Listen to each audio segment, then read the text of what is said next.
ජාතික ඖෂධ නියාමන අධිකාරියේ දත්ත පද්ධතිය The Deputy Solicitor General had said that the data wipe of the NMRA was a result of a conspiracy. Is the government accepting that this was done deliberately by the medical mafia in this country? According to the investigations conducted into the incident, how has the data been wiped from the cloud? What were the steps taken by the ICTA to protect the data of the NMRA? Did the agreement between the NMRA and the company Epic Lanka include express provisions requiring for a backup of the data to be maintained? Were those conditions included based on the advice of the ICTA? Did the ICTA check on whether these conditions had been fulfilled? When such a system breakdown or a data wipe takes place, does the government have a mechanism to restore the Lanka government cloud? If there is none, what is the reason for that? As a result of this data being deleted, there is a risk of various companies releasing substandard medicine or medical drugs that have been blacklisted to the market, and also selling medicine under various other brand names, and also selling medicine at exorbitant prices. What steps has the government taken to address this? රජය ගෙන ඇති ක්‍රියාමාර්ග කවරේ මෙම දත්ත පද්ධතිය සකස් The maintenance and formation of this database was handed over to Epic Lanka Private Limited. A 5-year agreement was signed on the 5th of the 3rd month 2018 between the NMRA and Epic Lanka to maintain this database. This situation was a result of the company chosen by the NMRA in 2018 being negligent and not fulfilling their duties as per the agreement to maintain a backup for this data. The service provider has violated the terms of the agreement. The negligence of Epic Lanka has resulted in a situation where even when disaster recovery services had been included in the agreement to recover the data in case of a data wipe, the data that has now been erased from the database can only be recovered through a forensic process.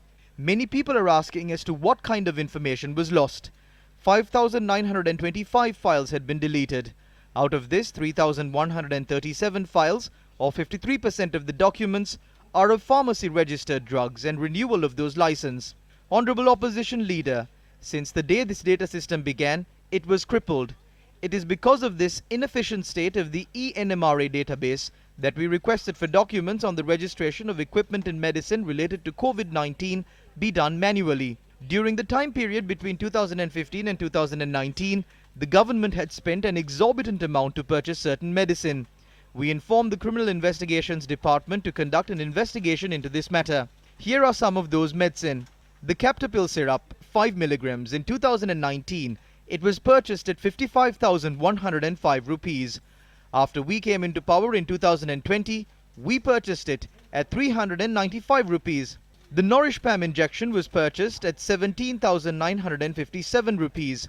After we came into power, we purchased it at 373 rupees. They purchased the methaminol injection for 16,736 rupees, and that reduced to 3,875 rupees when we came into power.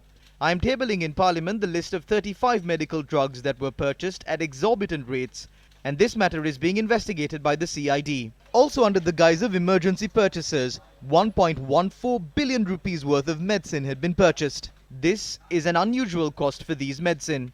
We informed the CID to investigate this matter.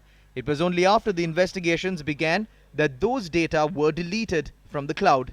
We are working on recovering this data. After the names of those who were involved in this are revealed through the CID investigation, we will take legal action against them. අනිවාර්යෙන් ඒ සඳහා නීතිමය ක්‍රියාමාර්ග ගන්නවා කරු කතා නායකතුමනි. නෑ ඒකට උත්තරේ දුන්නේ ඔබතුමා වෙන විවාදයක් ගත්තා නම් හොඳයි නේ. ඒ 27 2 ප්‍රශ්නෙට උත්තර දුන්නේ. ඒක වෙනම ගන්න.